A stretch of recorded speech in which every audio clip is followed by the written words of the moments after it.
Where are my mighty men? Where are my mighty men?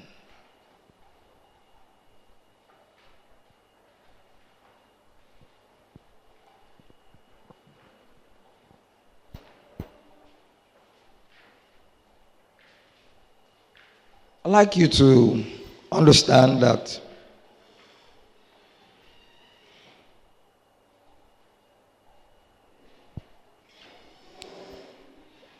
one of the key distinctions between David and Saul was that Saul alone was mighty, but David had at least 30 mighty men around him. And so his kingdom could be established even beyond the kingdom of Saul.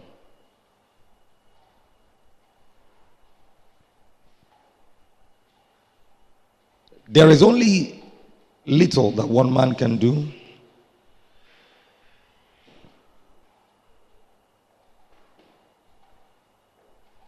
If he does not have the support of most of the people around him. As we begin to talk about this, because I don't want to end up like Saul, it is pertinent for me to ask once again, where are my mighty men? Men there also means women. Amen. Every vision that will make it must have a core of men that are set apart from the crowd, that are distincted, different from the crowd. I'd like you to know that in the cave of Adullam, no less than 600 men were with David. But out of the 600, the Bible said there were 30 that were different, separated, thank you Lord Jesus, from the 600. And if a ministry will not end up like Saul's ministry, there must of a necessity be more than one mighty man. David prevailed because he had 30. And there were certain characteristics of this man that I want to just highlight this morning. Check the ministries that are making impact today. They are not made up of one mighty man. Some of them have as much as 400. And the more the mighty men the ministry has, the more the impact the ministry can make. Do you agree with me this morning? Where are my mighty men? There are certain things you'll notice about this man. And the first thing, I want you to write this down, is that the Bible said these men strengthened themselves with David in his kingdom. I'd like you to write down the way I put it. They strengthened themselves with him in his kingdom.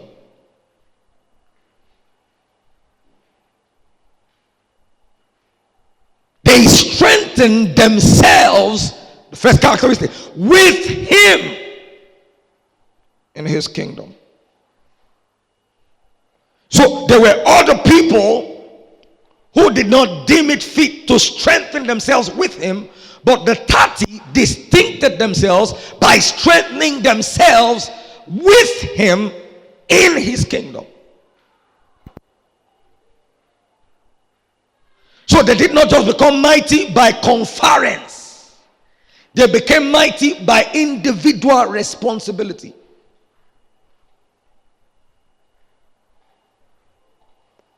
One of the mistakes I made and have made over and over that I wouldn't make this year is appointing people sentimentally. Oh, this person has been around us for a long time. If we don't appoint this person, he will feel somehow. So let's give him something. Even though he's not strengthening himself with us in the kingdom. I notice now that over the years, they just don't perform. Someone said, if you want somebody to be responsible, give him responsibility. He's wrong. Find the responsible and give him responsibility. So these men, the first characteristic they had was that they strengthened themselves with him in his kingdom. The point now is, whatever strategies of strength David applied, they were committed to copying the same. So if David left his house at 5 o'clock to be in church before 5:30, they strengthened themselves with him to ensure that they did not arrive later than David arrived. They strengthened themselves with him in the kingdom. As they listened to David and they had the keys to David's strength, others had it, but these 30 committed themselves to whatever David did, so that they also could be partakers of the strength of David in his kingdom.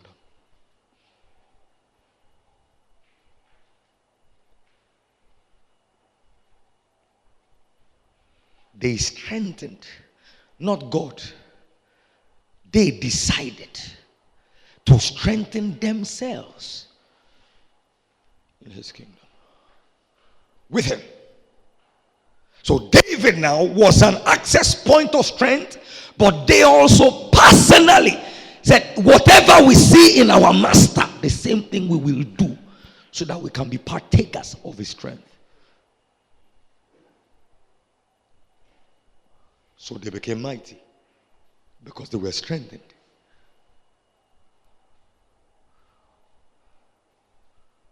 Where are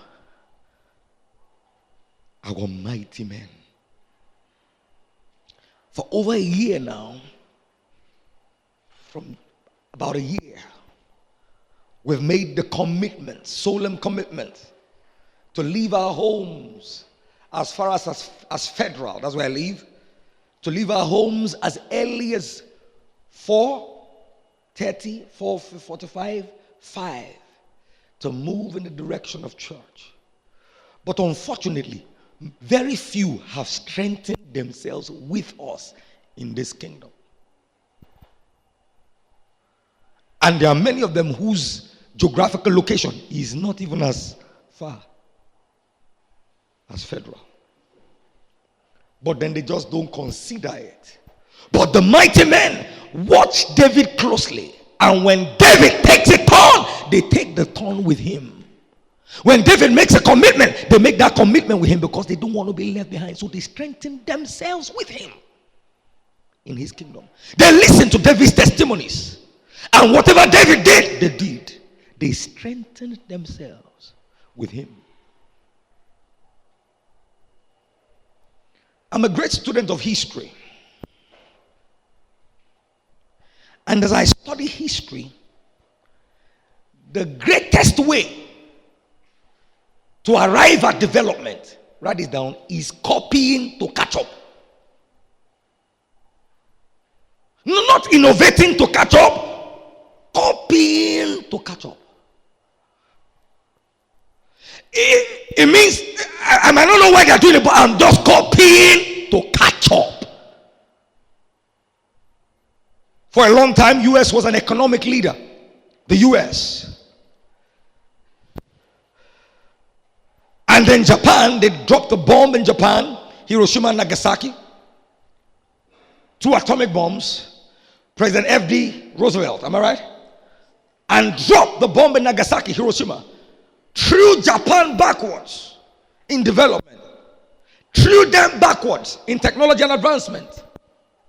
And then they sent a man by the name of Edward W. Deming to Japan under General MacArthur to see how they can help Japan. And then they taught Japanese what they call total quality management, the principles upon which Japan was built.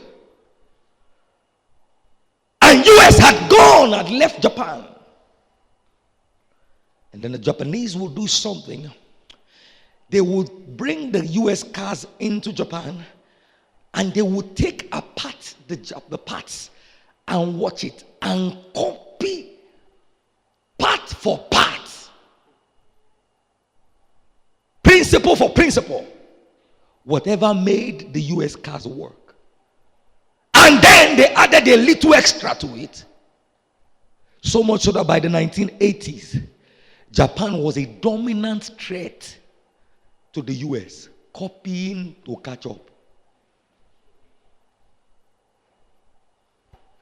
Spiritually now, my mighty men will take apart, they will bring me, and then they will take apart my life, copying what needs to be copied, learning what needs to be learned, so that they can strengthen themselves with me in my kingdom. Paul speaking about Timothy. He said, didn't you notice that when Timothy came to you, he was speaking to the Corinthian church. He said, did you not notice that we walked in the same steps? He said, had we not the same spirit, walked he not in my steps? So, walking in my personal steps is what lands you in my spirit. Had we not the same spirit, walked he not in my steps? So Solomon now, let's help me now, Timothy now walked consecutively in the steps. And the Bible said they strengthened themselves with him in his kingdom. Sir, if I arrive before you, you are irresponsible. Some of my people just came from the IT now. They just came. Who arrives last? You arrive, your boss arrives, then you arrive. Then you say, okay, boss, I just arrived. The moment your boss arrives in an ideal organization, not civil service, in an ideal organization, the less important arrives before the more important. The less important waits on the more important. I was looking at this morning, I was here, and then looking for something to use in the protocol department, and I was stranded. I couldn't use it. And they said, they have not brought it. I said, it is well. But the mighty men of David strengthened themselves with him in his kingdom. So whatever he did, they did. Whatever he said, they said. Wherever he went, they went. They copied to catch up.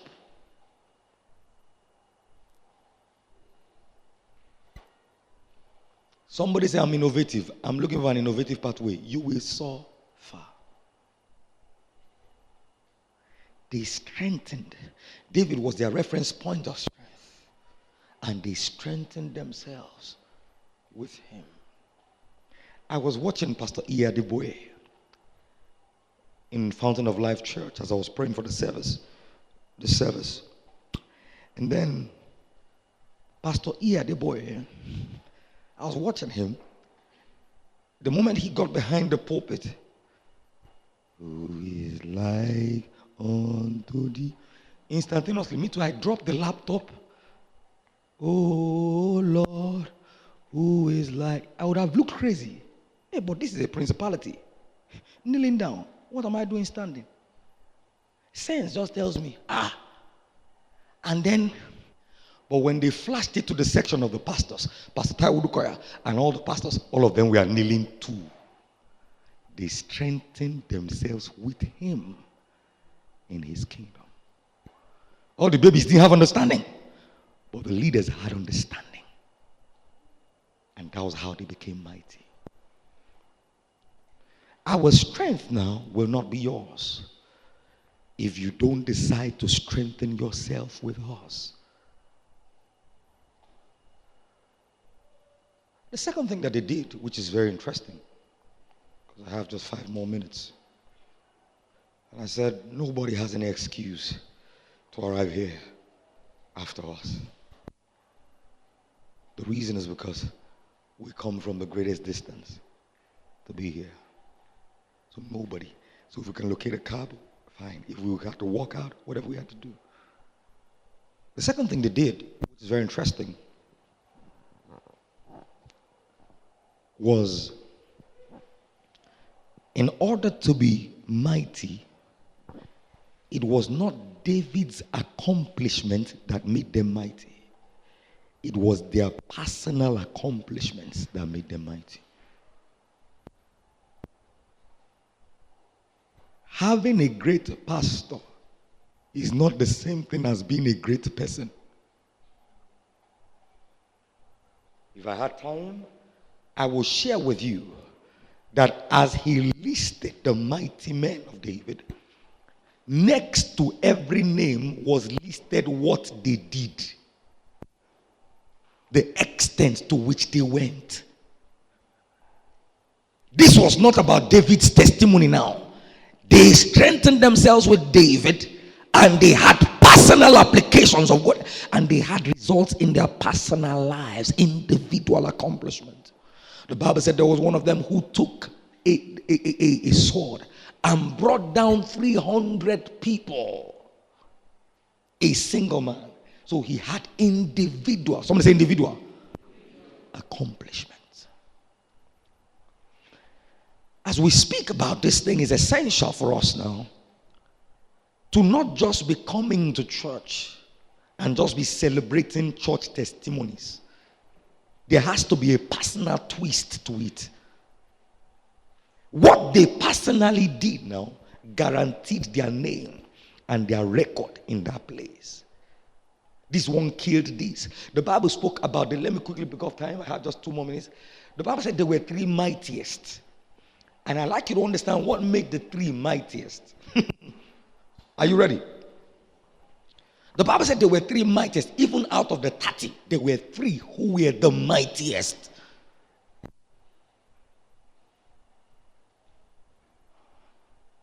The Bible said on a particular day, David said, "Oh, how I long to drink of the waters of the well of Bethlehem." And the Bible tells us that at that time, the Philistines had Bethlehem in their hold. Point. You know, there are many who would like us to send them to places where there are no obstacles. But bless God for leaders who will see obstacles and still long for those things that are there. He says, "Oh, that one will give me to drink." He didn't mention you. He's like, "Oh, that one will give me this to drink." And the Bible said the 3 kitted themselves with their weapons, broke through the camps of the Philistines, drilled the water, and brought it out to David. Notice the word there. He said, "Oh, that one will give me to drink of the waters of Bethlehem." I put it to you, not only were the 3 mightiest mighty, the 3 mightiest were sensitive to the heart cry and the heartbeat of their master. The 30 were there when he said, "Oh, that one will give me." But only the 3 felt the heartbeat. So the mightiest now in the royal house of grace will not just be those who strengthen themselves. The mighty will be those who are sensitive to the heartbeat of the set gifting that God has placed over their life. Sensitive to the heartbeat. What is on your heart? Listen. And the Bible said because they acted on his heartbeat. The Bible said the Lord called them the mightiest. And even though mighty men came after them, he said they did not approach unto the three mightiest. Why? Because the mightiest were sensitive to the heart cry of the gift that was in the house. Can I ask you a question? Are you sensitive to our heart cry? Do you even know what our heart cry is? Do you even bother to ask us, Pastor, what is really on your heart now? And how can we be of help? The 30 heard it, but only the 3 responded to it. Only the 3. And he said, these ones jeoparded their lives, hazarded their lives to bring it to pass. The submission this morning, Royal House of Grace, is where are my mighty men? As I was praying this morning, God began to speak to me and he said, in this dispensation, this place will no longer contain you. But then I will need some mighty men who will not go, they will stop at nothing to ensure that my heart cry and my heartbeat is fulfilled. I refuse to be a Saul. There was a time when David was to be killed. There was a time when Saul was close to be killed. He was killed. Is that not so? There was a time when David was close to be killed. The Bible said his mighty men stood in and said, Nebo. And they drew back their king and said concerning the king, listen carefully, you will no longer go out to us to distribute flyers, lest they quench the light of Israel. You will no longer do that. So they saw him as the light. They saw him as the light. And they were sensitive to him as the light.